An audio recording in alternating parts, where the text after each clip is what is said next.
बिस्मिल्लाहिर्रहमानिर्रहीम। अस्सलाम वालेकुम बेटा। उम्मीद है आप सब हमेशा की तरह खैर आफियत से होंगे। लास्ट टाइम हम जो बात की थी टॉपिक 11.2 में sources of organic compound. Organic compound के जो सोर्सेज थे उनको हमने बेटा डिस्कस किया था। आपने देखा था कि वो सोर्सेज उनके क्या हैं नेचुरली एनिमल्स और प्लांट्स हैं। एनिमल्स में क्या चीज़ें होती हैं, प्लांट्स में क्या चीज़ें होती हैं, वो पेज 61 पर डिटेल में वो समरी टाइप बना हुआ है, तो आपने वो देख लिया है। आज हमारा जो टॉपिक है वो कोल के लिहाज से है। Coal is a blackish complex mixture of compounds of carbon, hydrogen and oxygen.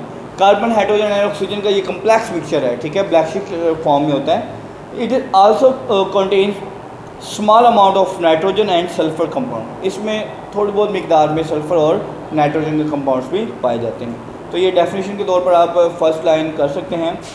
Coal was form by the decomposition of dead plants buried under the earth crust millions of the years ago. Conversion of wood into coal is called carbonization. तो यहाँ से आपने carbonisation की definition भी कर लेनी है, ठीक है। Conversion of wood into coal, तो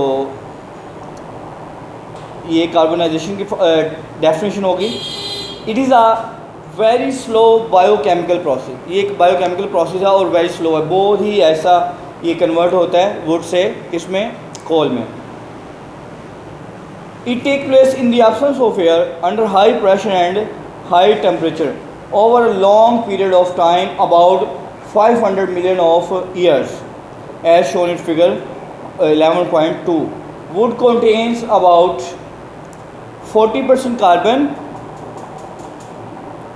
So depending upon the extent of carbonization process, 4 type of coal are formed. आपके पास कार्बन की कंसनट्रेशन के लिहाज से कोल की कितनी फॉर्म बन जाएंगी, आपके पास 4 किस्म, जो कि टेबल नेक्स्ट 11.2 में हम देखेंगे। This type differ with respect to carbon content, ठीक है, volatile matter and moisture. This table 11.2 shows the detail of contents of different types of coal and their uses in daily life and industry. आपके पास 4 किस्म का कोल होगा जो कि depend करता है कंसंट्रेशन ऑफ दी या content of the carbon.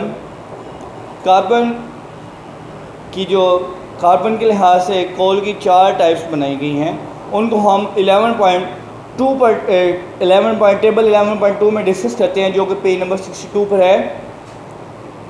Types of coal में आप देखेंगे सबसे पहले फर्स्ट टाइप, उसका नाम है पीट।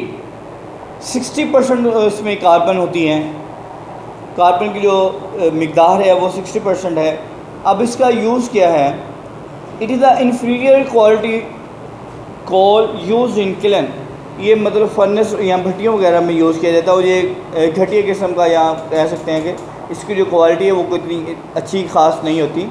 नेक्स्ट हमारे पास है लिग्नाइट। 70% कोल है, ये पीट से कुछ बेहतर कोला होता है, कोल की फॉर्म होती है। It is a soft coal use in thermal power station, इसको हम थर्मल पावर स्टेशन में यूज़ करते हैं। नेक्स्ट हमारे पास है बाइटोमिनियस। 80% कोल है जिसमें it is common variety of coal use as household coal, ठीक है। नेक्स्ट हमारे पास है एंथ्रासाइड। इसमें 90% कार्बन की मिकदार है और ये काफ़ी अच्छी किस्म का कोयला होता है, ठीक है। It is a superior quality hard coal that is use in industry, इसको हम ज़्यादातर इंडस्ट्री में यूज़ करते हैं।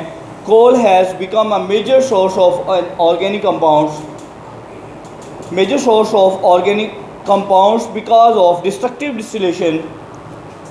The strong heating of coal in the absence of air is called destructive distillation. दोबारा इसकी डेफिनेशन को आपने अंडरलाइन कर लेना है। The strong heating of coal in the absence of air is called destructive distillation. As we know, coal contains elements like carbon, hydrogen, oxygen, nitrogen and sulfur. So destructive distillation of coal provides a large number of organic compounds along with a few inorganic compounds. These products are अब इनमें जो products के form में आएंगे वो देखते हैं जी।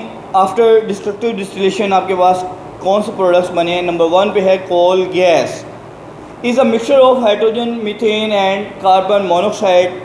It produce heat when it burn in air. ये हीट प्रोड्यूस करती है जब आप इसको हवा में मतलब हीट करते हैं, बर्न करते हैं। Therefore it is mainly use as a fuel in industry. It is also use to provide an inert or reducing atmosphere in various metallurgical process।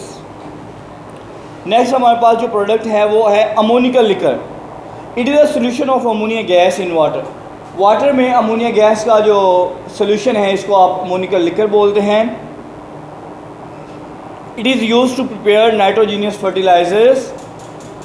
For example when it is treated with sulphuric acid, जब इसको आप sulphuric acid के साथ react करते हैं, it produce ammonium sulphate जो कि एक फर्टिलाइज़र के तौर पर इस्तेमाल किया जाता है। ठीक है।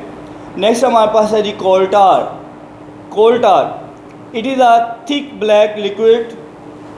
It is a mixture of more than 200 different organic compounds.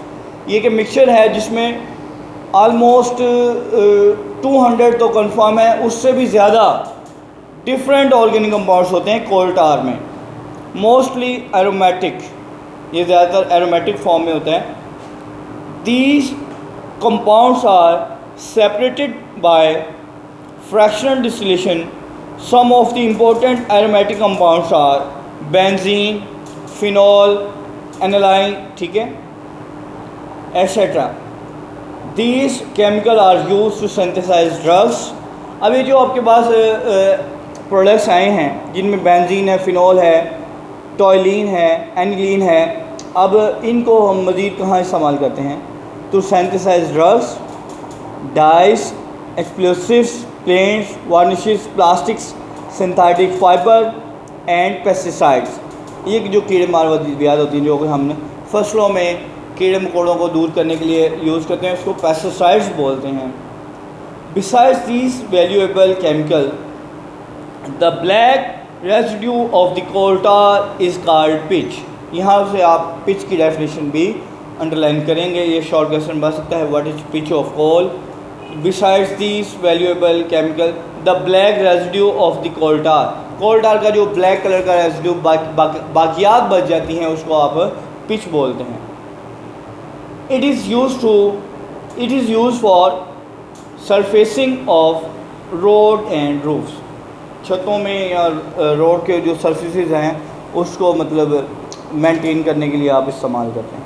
Next 4 पे है हमारे पास कोक इज़ 98% कार्बन। ये कोल क्या है, कोक क्या है, 98% कार्बन ही है। It is left behind residue of coal when coal is subjected to destructive distillation.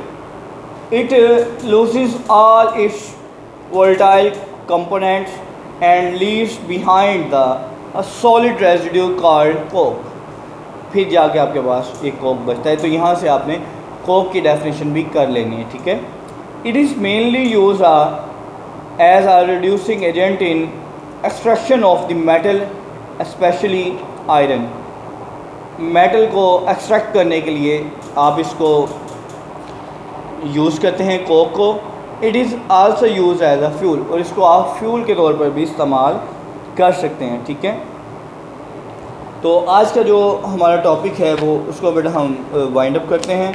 Next आपके साथ मुलाकात होगी एक नए टॉपिक के साथ। तो आज की जो आपकी डायरी है वो है डायरी बेटा पेज नंबर 61 से 63 तक है। पेज 60 डायरी में आपकी 61 से 63। ठीक है। ये आज आपने इतना काम करना है। ये जो आपके पास टेबल है, स्पेशली टेबल की टेबल 11.2, इसकी जो आरपी है वो लाजमी आपने मुझे सेंड करनी है। ठीक है। टेबल 11.2 इसकी लाजमी मुझे आरपी आप सेंड करें। ये इम्पोर्टेंट क्वेश्चन है। ठीक है। इसको आपने ऐसे छोड़ना नहीं है, इसको बिल्कुल अच्छे तरीके से तैयार करें। इसके जो परसेंटेजेस हैं ये भी आपको एक्यूरेट याद होनी चाहिए। कोल की जो डिफरेंट टाइप्स हैं, इनके नेम, उनके साथ उनकी परसेंटेजेस, ठीक है, और उनका यूज़, ये इंपॉर्टेंट क्वेश्चन है। इसके साथ पेज 62 पर मुख्तलिफ डेफिनेशंस आई हैं, जैसे कि डिस्ट्रक्टिव डिस्टिलेशन है पेज 63 पर, पिच की डेफिनेशन है, कोल है, कोल डार है, अमोनिकल लिक्कर क्या होता है, कोल गैस क्या होती है। तो इन सब की आपने डेफिनेशंस वगैरह तैयार करके अच्छे तरीके से फिर मुझे आरपी सेंड करनी है, ठीक है। तो नेक्स्ट टाइम आपके साथ एक नए टॉपिक के साथ मुलाकात होगी। तो उससे पहले तक के जितने भी इस चैप्टर नंबर 11 के टॉपिक्स हैं वो आपने मुझे आरपी सेंड करनी है, ठीक है। तो नेक्स्ट टाइम आपसे बेटा नए टॉपिक के साथ मुलाकात होगी। तब तक के लिए बेटा अल्लाह हाफिज़, फ़ी अमानिल्लाह।